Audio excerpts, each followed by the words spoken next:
Hi guys, a quick apology before the video starts. My mic had a few issues during the interview. Luckily, this didn't impact any of Jon's or Gregg's audio, just my own.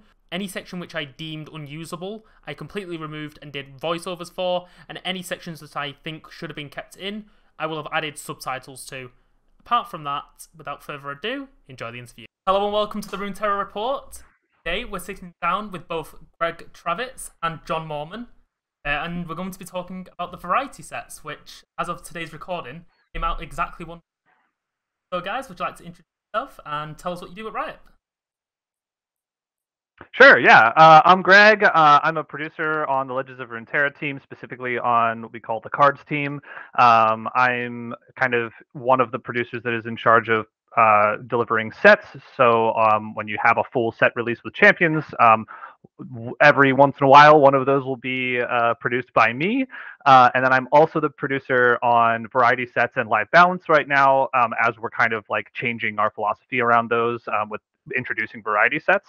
And as a producer, my job is, as you'll see when I defer things to Jon Moormann over here, my job is not to design the cards. My job is not to make design decisions with live balance or variety sets. My job is to help set the vision, kind of create the product strategy, and then make sure that we deliver it on time, on budget, and within the parameters that we kind of set out at the beginning for our product goals. So while like most of the answers that you'll hear me speak to are those like kind of like larger long-term vision items, as well as how do we actually do the thing. And then I'll pass to Jon for his intro about what he can speak to. Yeah, I'm Jon. I'm a game designer on Legends of Runeterra, specifically working on the cards team. I do a lot of thinking about cards, designing cards, playtesting cards, being told by Gregg that I need to get my cards done, that sort of stuff. Yeah, all those things Gregg says he doesn't do, that's pretty much what we do. So, to start this off, we did a post about both on Twitter and Reddit, and I pulled questions from the community, just so it's not from questions from myself. So questions that are going to be asked are directly from part of the Reddit. Start off, what are the variety sets? But maybe if stopped playing the game for a while and just going back to the game, I'd like to explain what they are and what the goal of the variety sets is. Yeah, so I'll start and then I'll pass it to Jon for this one. So when we think about kind of our overall product strategy, if you will, we for a long time we've pretty much focused entirely on creating full sets with champions and associated cards with those champions, as well as what we call internally and now we're calling externally variety cards.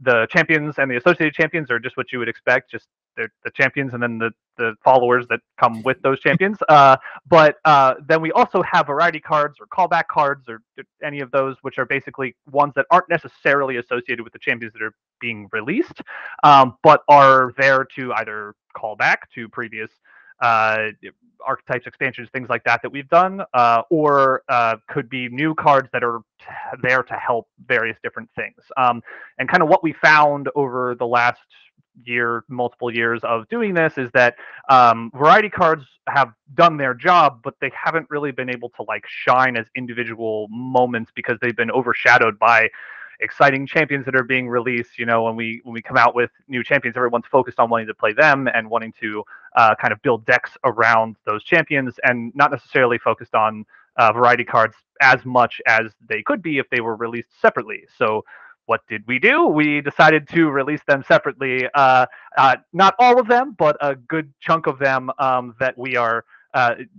looking at are being created and then also released separately from the individual sets that we are creating. So long and short of it,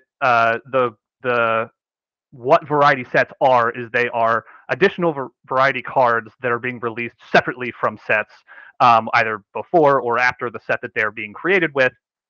And then to kind of go further with your question around variety sets is in terms of what the goals are.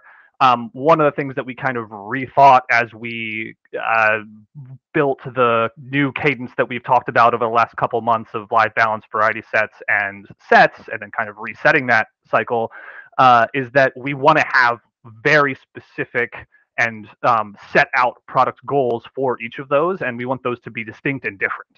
And so live balance is just what you would kind of think is we're looking to balance the game, and I'll kind of come back to that word balance at some point. We can kind of discuss what that actually means. But in terms of that is like what we're looking to do in theory. And then when we bring out variety sets, the main goal for those is to revive old archetypes, maybe bring something into the picture that makes champions that we haven't seen in a while more exciting to play or more exciting to build a deck around.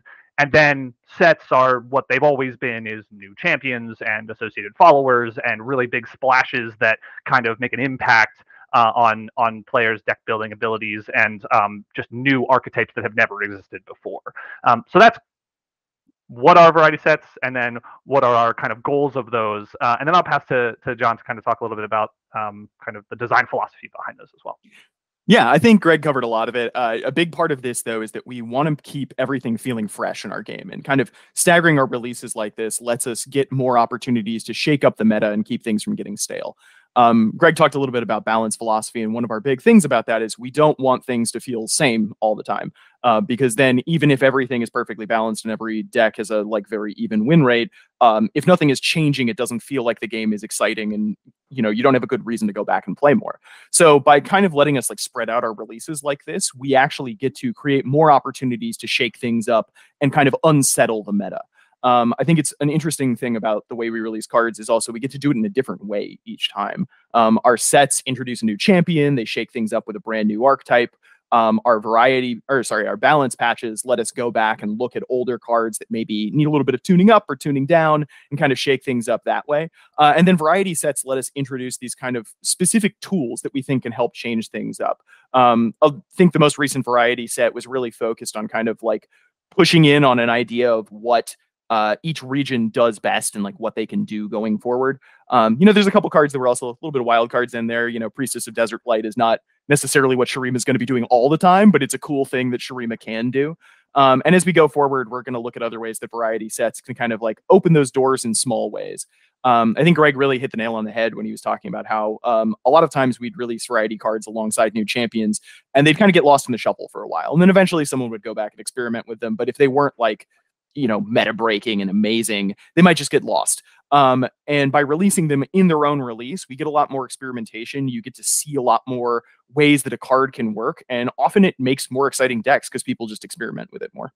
How are variety sets made? Can you share more about the thought process behind them and how you prioritize which archetypes will receive the new cards?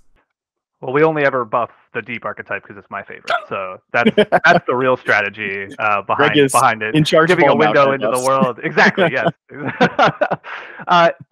Yeah. In terms of how variety sets are made, and then I'll pass to Jon again for the archetype discussion.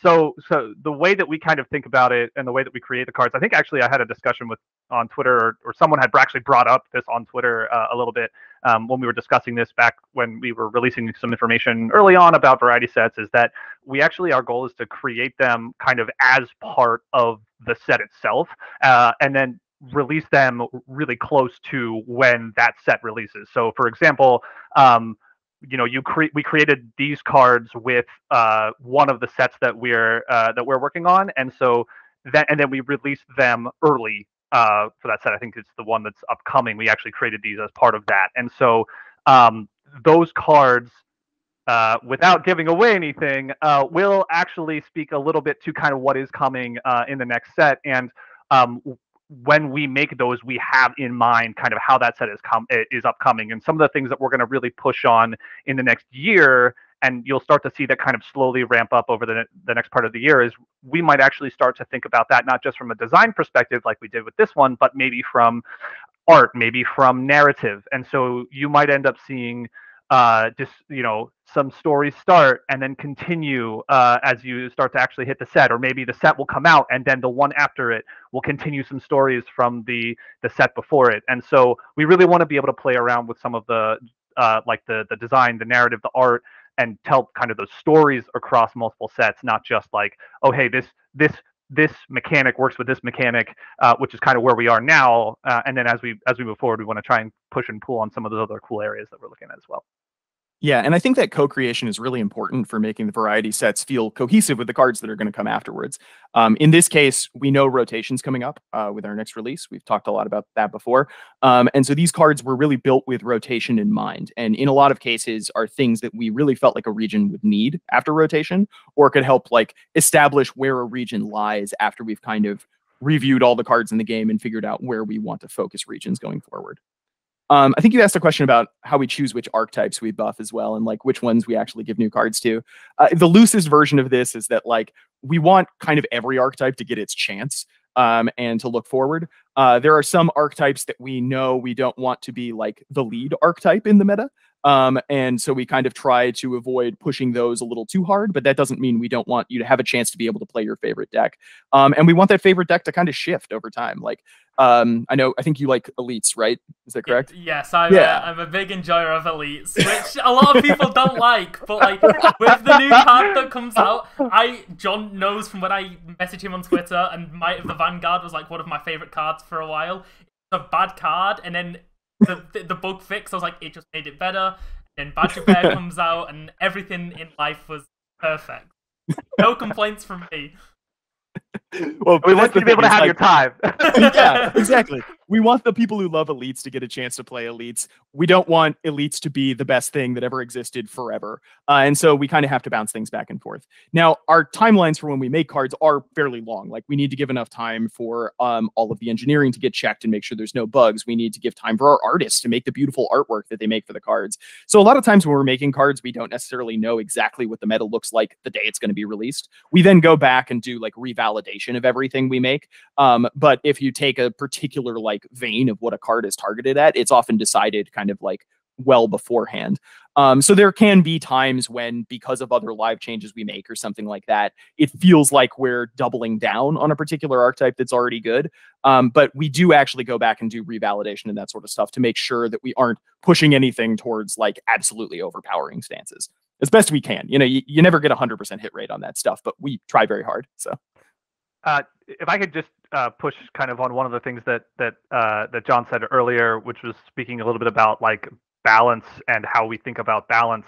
He kind of touched on it, but I wanted to like talk a little bit more about that because I think it's a really interesting topic. I've been kind of a competitive, not a competitive gamer, but I've been playing games competitively for a long time. I played League since season 1, and I played other top-down strategy games before that. And it's always been really interesting to me, kind of like think about how designers think about this balance philosophy. And I think like in kind of the olden days of like strategy games, like the philosophy around was like, okay, balance in all things. We want everything to be, able to play against everything else, and everything's perfect. And I think that is kind of a way to look at like a live balance strategy. But I think like the balance in there for us is a little bit of a misnomer because, one of the things that I think is really our focus from like a product perspective is really what John was talking about earlier, which is we want everything to be able to have its time. And I think it's hard, if not impossible, to get everything to be able to have its time all the time. And so while we do look at balancing and like John was saying, like tone things down and bring things up, we have that space in the middle there that we can play to be able to like move archetypes up and down at any given time to be able to have everything have its time and have its moment. And you can have your elites, and I can have deep, and John can have whatever the heck he likes. And we have those times that we can do it, and then people can kind of like bounce between the different things that they enjoy playing. So, John, if you want to continue on that thread, but I really just wanted to kind of speak to that because it's an interesting kind of topic to think about. Yeah, I think they covered most of it. Okay, good. There you go. So speaking of the elite, certain archetypes, there is a couple of archetypes in this game who have, we'll call it limited deck building opportunities. And Lurk are the main two ones that people can probably guess. As a team, how do you approach cards for these archetypes? Yeah, I think these are really actually kind of like fun for me to work on as a designer because you do have to like focus in very tightly on what you're going after. When you're looking at a deck like Lurk, where basically like you want to play lurkers, you want to play as many lurkers as you can, and if you're not playing lurkers, you're making a mistake. We really want to design kind of like things that feed into that that aren't just another lurker to throw into the pile. Because as you mentioned, like there's this kind of critical mass at a certain point of like when you get really good of a particular type of unit in a deck that only wants that type of unit, you can kind of push it over the edge. What we prefer to do when we can is to look for opportunities to make a more general use tool that also fits into that deck. I think Blood in the Water is a really good example of what we tried to do here, which is to say, okay, Bilgewater has the ability to do rallies, but we've never really given them a card that exemplifies that. What if we gave them a rally that can work in kind of general Bilgewater decks and has other purposes, but very specifically just has the lurker tag on it so that it fits well into the lurker deck as well? I think Undergrowth for Deep also kind of hit a same note where it's a good general use Shadow Isles removal spell, but it also has Toss on it, so it's especially good in Deep. And when we get the opportunity to make those kind of callbacks, I think those are really exciting because it's like the Deep players like Greg see Undergrowth and are like, absolutely, this is what I want in my deck. And then people who are playing Shadow Isles control decks can consider whether or not Undergrowth fits into their strategy as well. And we make multiple people happy with one card. How long did it take to decide which part of each region's identity to emphasize? Did you make several potential cards supporting different aspects of the region, and then pick the best ones from those? Or decide on an identity to support first? If you don't mind me taking this one, Greg. The short answer is design stuff. Go ahead. It took a super long time, and it took the whole team. Like the two people who were like most in charge of it, I would say, are David Smith. I think he's on Twitter as Plink, and Tyler Morgan, who's at Riot Dirtle. Tyler is kind of our guru on region balance and kind of helped identify really like setting the boundaries that we all then kind of like debated and went back and forth on like what each region is good at, where they should have weaknesses, that sort of thing. But then the whole team kind of came together, debated those philosophies, and eventually got to a place that we felt pretty good. And then David really drove on a lot of the kind of like rotation and pulling cards out and putting, focusing which cards we keep in to help identify a region's identity. In terms of making cards for the variety set, that was actually driven by a lot of other people as well. Aaron Barrich and Frank Scarron and Steve Rubin all like helped contribute to this. And then also like Brian Koplek working on set 7 also helped contribute as well. I'm forgetting anyone here. Dan Felder also was helping. I believe he specifically worked on a handful of these cards, like primarily. I think I covered everybody. But yeah, basically the whole team came together and worked on these things. And every time we're making new cards, it's not just like we make one card and we see how it works and then we tune it for like 6 years. We throw a ton of ideas at the wall and kind of like play test in very early balance stages. And you really have to be able to look past like, okay, the numbers on this are very wrong, but the experience is fun. Can we get the numbers to a place where it works? Or vice versa, like, this feels functional, but is it ever going to be exciting enough to really feel like a card we want to put in the game? And that kind of debating happens through our playtesting every day. So yeah, for all of these cards that came in this variety set, there were many cards that were made, many more that are on the cutting room floor, many more that are in future releases and are going to show up to players eventually, but just didn't quite make it into this one. Yeah. Yeah, I think that's actually an interesting piece that Jon brought up, that like, he named like every designer on the team. And I think like just in kind of reading Twitter and stuff like that, I think there's a little bit of like a misconception in terms of like, oh, this person made this card, or this person is the person that did this thing. And one of the things that was really interesting when I joined the team 2 years ago was that like literally it feels like, yeah, we have a lead designer on a project, but every single person gives some kind of input, or at least has the ability to give some kind of input to almost every design decision that like gets made. And so like I see Jon on Twitter all the time, people be like, oh, I think this person did this, and like Jon chimes in and is like, well, I think actually this person did this one, and this one did this one, and David Smith, everybody's like, oh, Plink card, and it's like, well, actually this person did this one, and so we see that a lot. And I just kind of wanted to call that out as like everyone is like working on everything, and it's like genuinely a huge team effort to bring any single card to players. Yeah, I can only think of like 2 or 3 cards that have ever made it from like the idea we wrote down on paper to publish to players without any changes. They're all like very simple cards. I think the only one that is coming to mind right now is Jagged Cutlass, the plunder equipment. Basically like had those numbers, that functionality the first day it was written down, and we just like got lucky and that was balanced. But even in a card like that, where like one person wrote it down and it made it all the way to release, every single person tested it. Like we all pushed back and forth on whether or not those numbers should go up or go down, or if we should add something else on there. It is 100% a team effort for every design. Yeah. Yeah, I think I messaged you on Twitter a week ago thanking you for the Badger Bear, and it then got to Plink, and Plink was like, no, it's not me.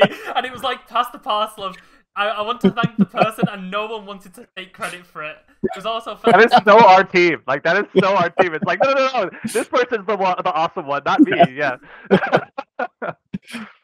Beyond just like finding out what strengths we want each region to have as we went through rotation, we also really wanted to emphasize the fact that every region should have weaknesses. It's kind of a like natural function of any card game or any game where you're adding in more pieces over time that the lines get blurred between your various regions. You add in tools that work for a specific archetype and they end up being a little too good, and then they work for everything else. And so one of the goals of rotation is to kind of like refine those areas and make sure that every region has things they're good at and things that they need to go to other regions to like help solve those problems. I think the best example of this probably came in Shadow Isles, where we kind of found that like Shadow Isles removal was often best in class all the way through the game. They often had the best like single target, no questions asked removal in Vengeance. They have the best mass removal in Ruination. They have the best like small damage based removal in a lot of cases in Vile Feast. And so we wanted to really like focus them in on what feels best for them, which in this case, since other regions also do damage removal, we really focused them in on this kind of a thing of like when Shadow Isles kills a unit, it's more about like making sure it's dead, and it has some conditions on it, but they will often do kind of like non-damage based removal, and then rotating out things such as Vile Feast that we're kind of giving them the option to also like pick off a nearly dead unit. I know that's going to be tough for a lot of folks because Vile Feast is one of those cards that you think of as like, this is Shadow Isles. But having Vile Feast in the environment means that often Shadow Isles doesn't have to look as hard for like additional Mystic shots or little pings coming out of Bandle City. And removing those kinds of bonus tools mean that now Shadow Isles decks that go to different regions are going to start feeling a lot more different from each other. I think a lot of people are going to be quite surprised on that one. I think there has been talk about what cards, because it has been a gist that the cards that were mentioned in the article, Aurelia and Vladimir, all brief explaining why these cards were being wrote. And a lot of people have been thinking not just was cards going. I think some hints throughout this instance where you mentioned some cards have come in, so cards can be out. I think kind of guess which cards we're talking about there. I've connected some. There may be one card in the variety set that is very clearly ringing the death knell for someone else. Yeah. So it's good to see that these changes, very impactful changes. The Vile Feast, I would probably say, ran cards in Shadow Isles. How good it is. Yeah, and we should have more notes on like which specific cards are rotated coming out in like upcoming articles. I think definitely it's well beyond just champions. There will be followers, there will be spells. We're not going to rotate every staple effect. Like obviously there are very good things in the game that are like, that feels right to keep in the game. But there are going to be some cards that players have been using for a long time that will no longer be available.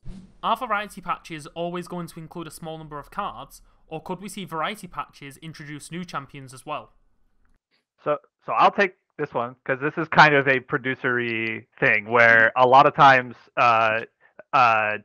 design or narrative or any of the kind of creative people on the team like have awesome ideas that we think will work in a specific circumstance, and the producer has to come in and be like, yes, but like what's the highest value we can create at any given time, and then really kind of focus that on like whatever we're doing at any given time. And so one of the things that we've really worked hard on, and obviously this is a collaborative effort across the entire team, with like our executive producer Dave Guskin and everybody kind of coming in and giving input. But one of the things we're really trying to do, at least this year, and this is always subject to change, is really try to keep super heavy focus on what is a live balance patch going to be, what is a variety set going to be, and what is a set going to be. And I think while we would love to explore a world in which we could drop a champion in a variety set or something like that, or throw a bunch of really cool cards in a live balance patch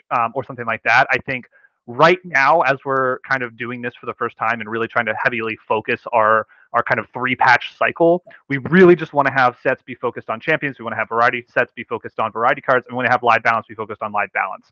I say that, and we've released some new cards in the live balance patch earlier this year, but I think one of the learnings that we actually took from that was like, this is great, but like, why not just release that in the variety set so that everything can kind of like be cohesive? And so I think you may see some things change after, 6 months, a year, something like that, because we took some learnings, or we've got player feedback that like, hey, we actually, like, players really want this, and then we can kind of go back to the drawing board and figure out like what makes sense, and maybe we should look at dropping a champion in a variety set or something like that. But for now, our focus is champions in sets, variety cards in variety sets, and then balance changes in live balance patch. So that is like that's a pretty strong feeling right now that we have, and not even just from like this is the right thing for the product, but this is the right thing for like the health of the team, because every set has different like pipeline and dependencies, and external teams that are supporting us in various different ways, and every time you add something else, and it adds a workflow on top of something, and it means that we can't deliver something else that we would be able to spend that time on. So if anybody wants to know what a producer does, like, that is the thing that a producer does. John, I don't know if you have anything else to add to that, but yeah, I think first off, take Gregg's answer at face value. Like, it's not something we're immediately looking at. But hypothetically, if we were going to try and do a champion in a variety set, it would have to be a really unique arrangement, right? Because when we release champions, so we know players are really attached to our champions in general. They're kind of like how you identify, they're often how you name your deck. So when we release a champion, we really want it to land and make sure it has a home somewhere. And part of that is that we release support cards with those champions to kind of like make sure that, when you play Jax, there are some cards that feel logical to include with Jax, and it makes sense to go forward with that Jax deck. If we were going to release a champion in a variety set, we'd have much fewer cards to potentially release as support cards. And if we, cannibalize the rest of the set to just support that champion, then we're not hitting the original goal of kind of giving these variety options to a bunch of different decks and helping to really shake up the meta. So even if we were hypothetically to hit that point at some point, it would have to be a very unique champion design that would probably operate in a different way than we've seen before. You can speculate on what champion that might be, and let me know what you think the unique champion and abilities might end up being. We have some thoughts internally if that's something we end up being able to do in a while. But yeah, there's some unique champions in League of Legends that you might be able. Greg knows my opinions on this. I've sent him plenty of DMs already. we actually have like the exact same favorite champ that we both won in the game. Yep. So we'll leave it at that. The community will be guessing like wild. Yeah.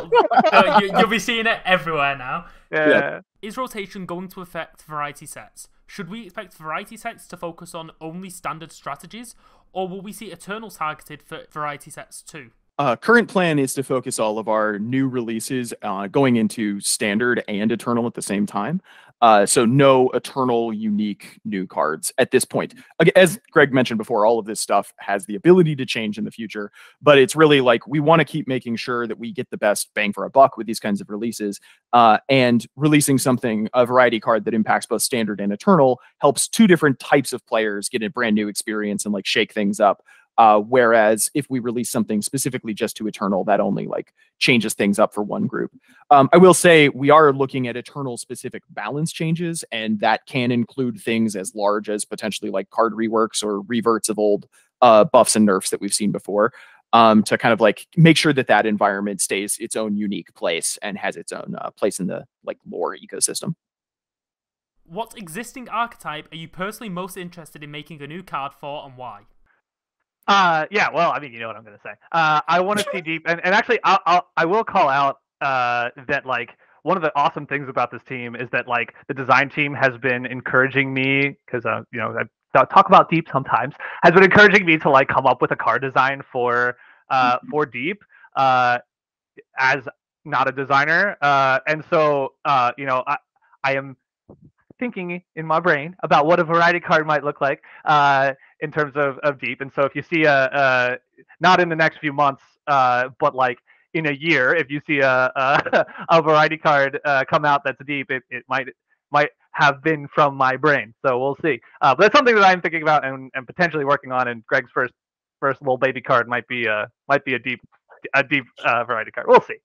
Yeah, Greg makes a good point that we do actually get a lot of like core ideas from people all over the team. One of our common design practices is when we have like an extra space in the set that we're trying to fill in, we'll open up what we call a bounty board to everybody on the team, and people just kind of like throw various card ideas in, and then we go through and refine them and play test them and get really interesting stuff.